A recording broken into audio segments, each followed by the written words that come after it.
Evolution of the profession. Since the practice of medicine and surgery began, the profession of surgical technology has evolved into a distinct category of healthcare worker with specialized education, certification, and standards of practice. The field of medicine has always had assistants whose jobs varied according to immediate need and the demands of the healer, physician, or surgeon, whether in a war, in an urban setting, or in a rural setting. History of the profession. Beginning with the development of effective anesthesia and antisepsis in the late 19th century, the role of the nurse in surgery has been easily defined and tracked. In the late 1800s, she prepared instruments for surgery, and in the early 1900s, she assisted in surgical procedures and in the administration of ether, called etherizing. Her duties from about the 1920s to the 1940s were those of a circulator. She also instructed student nurses in their surgical education.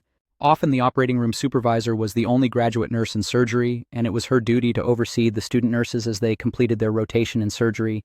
The need for assistive personnel in surgery did not arise until World War II. During World War I, Army corpsmen worked on the battlefield to offer aid and comfort to the wounded, but they had no role in surgery. World War II dramatically changed that. With the development of antibiotics such as penicillin and sulfa, war surgeons could operate on and save the lives of many more patients than was previously possible. Technological advances also created a need for trained personnel who could assist in applying these advances. The increase in battlefield survivors created a drastic shortage of nurses. In addition to those nurses needed to staff field hospitals, many more were needed to staff base hospitals, and still more were needed at home to attend to the needs of the wounded who returned from battle. To supply the field hospitals in the Pacific and European theaters, the Army began training corpsmen to assist in surgery, a role that previously had been filled only by nurses.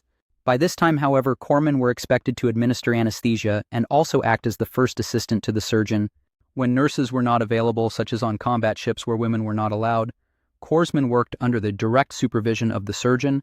Thus, a new profession was born, which the Army called operating room technicians, ORTs. From this time on, the military played a significant role in refining the position of the ORT. Each branch of the military, except the Marines, provided specific training and job descriptions for the ORT, who received secondary training after first becoming a medic. After World War II, the Korean War caused a continued shortage of operating room nurses, and the need for fully trained nurses in the operating room was questioned. At this time, the operating room supervisors began to recruit ex-corpsmen to work in civilian surgery. Their primary function was that of a circulator. Registered nurses continued to fill the scrub or instrument nurse role until about 1965, when the roles were reversed. Prompted by the need for guidelines and standards in training paramedical surgical personnel, the Association of Operating Room Nurses, AORN, published a book titled Teaching the Operating Room Technician in 1967.